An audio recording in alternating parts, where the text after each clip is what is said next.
Bitcoins, bitcoins. I hate everyone who joins for gaining its additional anonymousness, engaging in unregulated busyness. WeUseCoins.com is one place where this wicked people have this wicked fun. I think my head is about to explode. Stamp them out before another single person go. To WeUseCoins.com.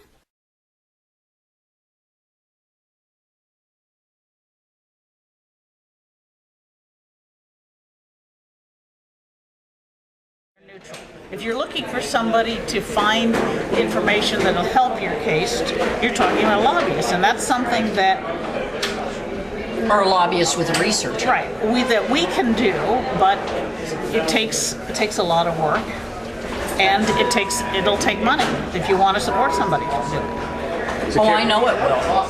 Carol, you were saying that you think the liberty movement just needs more of a lobby presence at the State House? A lobby would help. Facts would help. A researcher would help. The Liberty Alliance has ebbed and waned in what it's doing. The gold standard seems to be the current emphasis rather than getting bills passed, and that's more, to get bills killed is easier. Oh, okay. It's fairly easy to get bills killed. You don't need a whole lot of information, but to get something passed over resistance, it takes work, it takes a lot of research, and you're going to have to do it, you're probably going to have to do it repeated times. Right. I'm learning that. So you're saying bill passage is sort of the weak link in the liberty chain legislatively right now?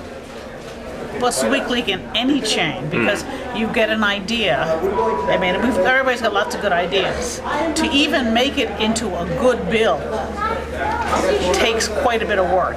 And some sponsors do that, some of them don't. Still with a good idea. But once you've got a decent bill, to present it to the committee and bring forth arguments to back up the bill and data, that's important. And if there's opposition, there shouldn't be, of course, but there probably will be. You'll need to answer the opposition. The opposition, and that takes additional research.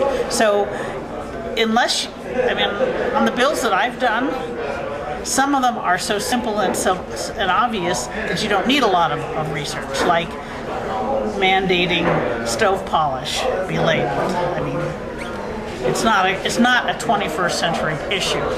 Yeah.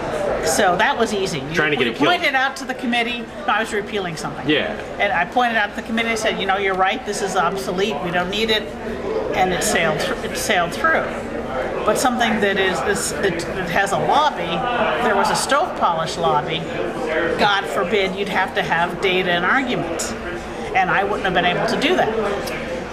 Well, now, what do you think is something that like an average individual could do, to take what you need, make that closer to happening?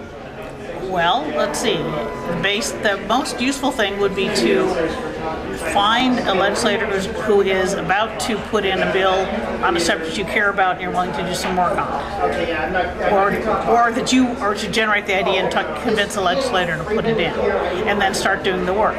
Yeah. I mean, right now you can start thinking about a bill any time. You can start doing serious work on it, within a year before it even gets presented to the House. You can start doing the research and the history and what pieces of law need to be affected and what the other pieces are. You can start, once you get a legislator involved, legislative research will help you with that part. Yeah. Yes, it will. Because that's non-controversial. And then, I suspect we'll be able to put in bills in September. And then again after the election in November. Okay, that's when you actually start putting them in writing. And then you have from then until early January to polish them. So if you are dealing with somebody who isn't elected yet, you'd better have a perfect bill ready to go, because there's not going to be enough time to do any work between submitting it in mid-November and signing it off in mid-December.